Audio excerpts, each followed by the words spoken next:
we're going to be ranking all 17 Ninjago seasons. So there's actually 17 if you count the Fire Chapter and Ice Chapter as one. And I'm also counting the pilot episodes. And The Island, everybody, season 14 is included in this ranking. The Island is finally came out.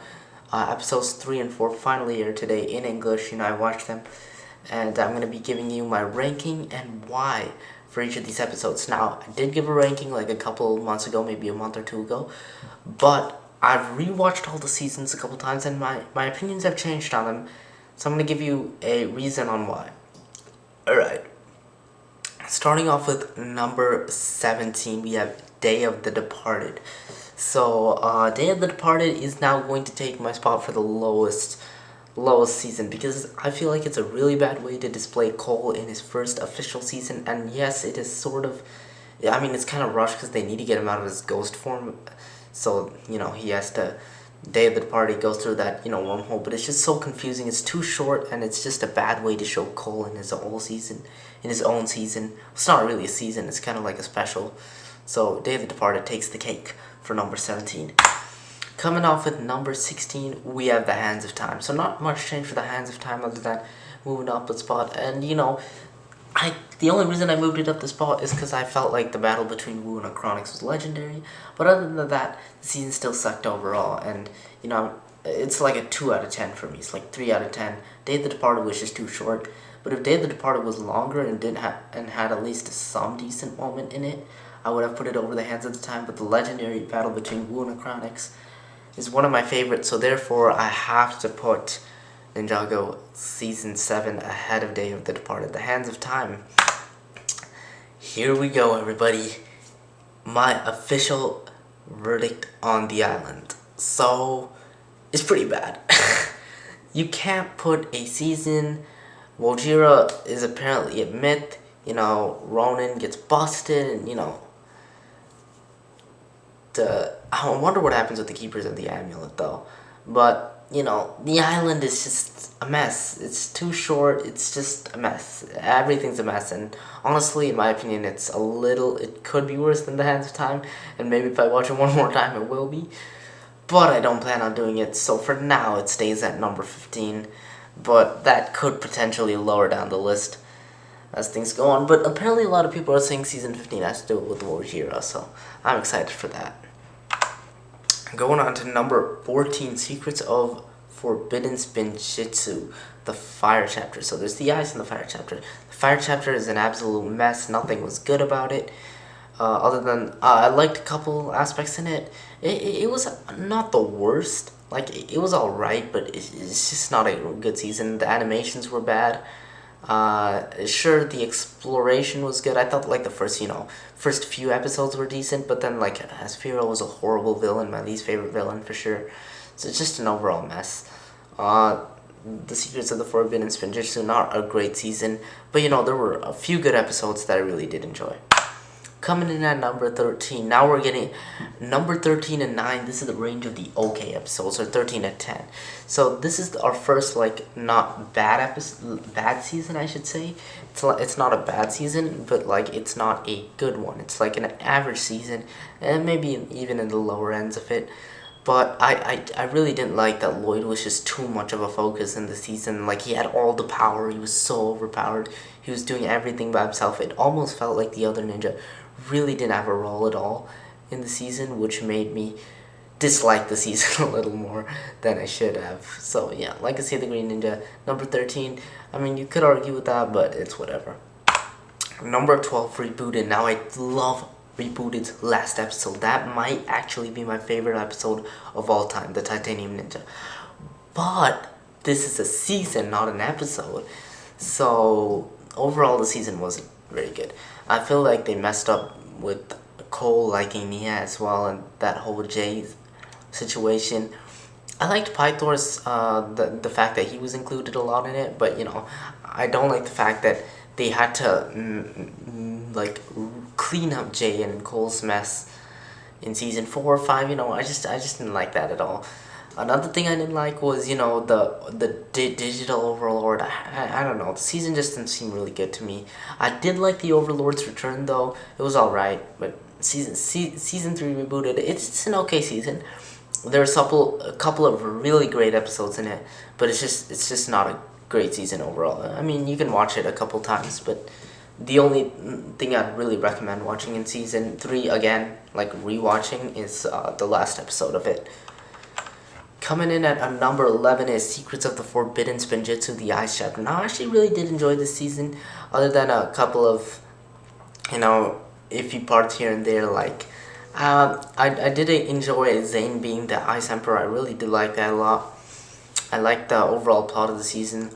I just thought some parts were rushed, and it could have been better. They could have made a better story around it, but it's all right. The season's all right overall, so it gets number 11 for me. Number 10, Rise of the Snakes. It was a really good foundation for a season.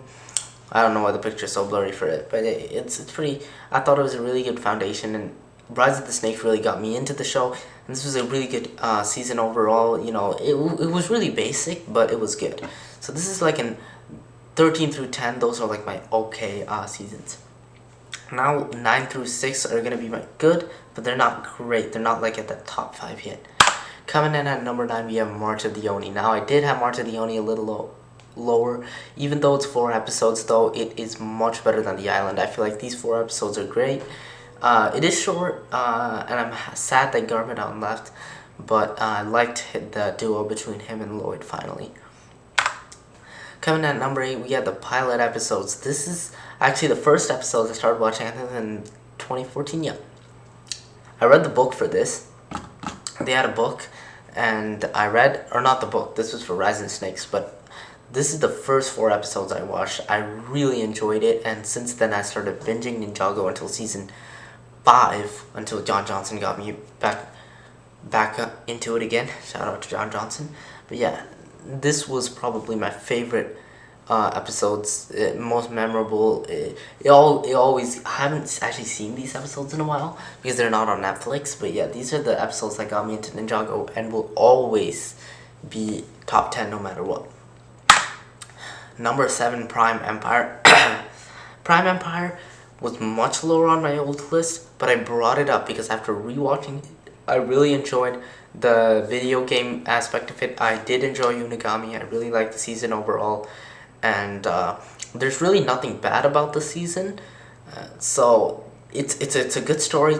There's good character development. I liked Unigami. Everything was good about the season. There's nothing great, but it's just an overall solid, good season. Coming in at number 6, we have the Sons of Garmadon. Now, this was actually, I believe, number 2 or 3 in my old list. It did take a little bit of a dip, but that's okay. The reason it took a dip is I felt like after rewatching, it's not a really great season, and it's a really good original watch, but it's just not. It's not in that top 5 because I felt like the other seasons were better than this one. I really did like Lloyd versus Garmadon, but once again, I felt like there's a lot of focus on Lloyd again, as much as less as there was on the other ninja. And even though Lloyd and Harumi character development was great and everything was good about the season, it just wasn't top 5 for me, and so I brought it down from number 3. And coming in at number 5 is Master of the Mountain. Now, this is the great. We're going 1 through 5. Now, Master of the Mountain was number 6, but I had to bring it back up because of how great the season was. Rewatching it was absolutely fantastic. And yeah, this was Kirby Morrow's season, sort of dedicated to Cole, and he unfortunately passed away. And this season overall was a great season. I loved how from Day of the Departed they showed Cole in a much better light instead of Day of the Departed. Coming into season number 4, we have season 4. No coincidence there, but yep, we have the Tournament of Elements. Chen, the Noodles, everything about the season. I loved the Anachondri. I love the spirits coming back to take them. I love Garmadon's sacrifice. That was the one sad part. I really wish Garmadon continued to stay, but yeah, I understand that Garmadon had to go because, 2 senseis. And actually, Garmadon going really did lead up great for season 8, 9, 10, which the Oni trilogy is absolutely bomb. But yeah, Garmadon going was, the sacrifice was good. Everything about the season was great, refinding Zane, and I really do love the Titanium Ninja in the season. Zane being the Metal Man. Coming in at number 3, we have Possession. Moro taking on the 4 Ninja after he possesses Lloyd's body. I really like seeing the 4 Ninja, well technically Nia, but it's mainly the 4 back in action. I really like seeing the original 4, something about it just gives me a different vibe. I don't know. I like Lloyd and Nia with the original 4, this one really displays it on how well it was. So Possession will always be a great season in my opinion. It's the original 4 and Moro is one of the best villains. Hats off to Lego making a great villain like Moro, because he's a fellow student and then he becomes a bad guy. So I like it. Number 2 we have Skybound. Skybound is another good season. Well, not good, a great season, because Nauticon, in my opinion, is the best villain.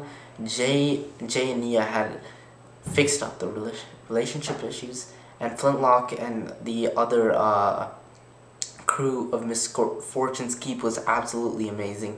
Jay and Nia were great this season, and it's a good season to show Jay in a good light. Still the master of blabber. And at number 1, Hunted keeps its spot because, I love Sensei Wu. I love the ninja in the new realm of the Oni and Dragon. I love everything about this season, and it will always stay number 1. So there is my top 17 season ranking. Make sure to drop a like and subscribe to my YouTube channel. And yeah, that will be the end of the video. Woo! Yo everyone, I want you guys to drop a like and sub to the YouTube channel. Alright guys, hey, if you want a quick sneak peek of the season 15 poster, that's it right there. I will be talking about it in the future.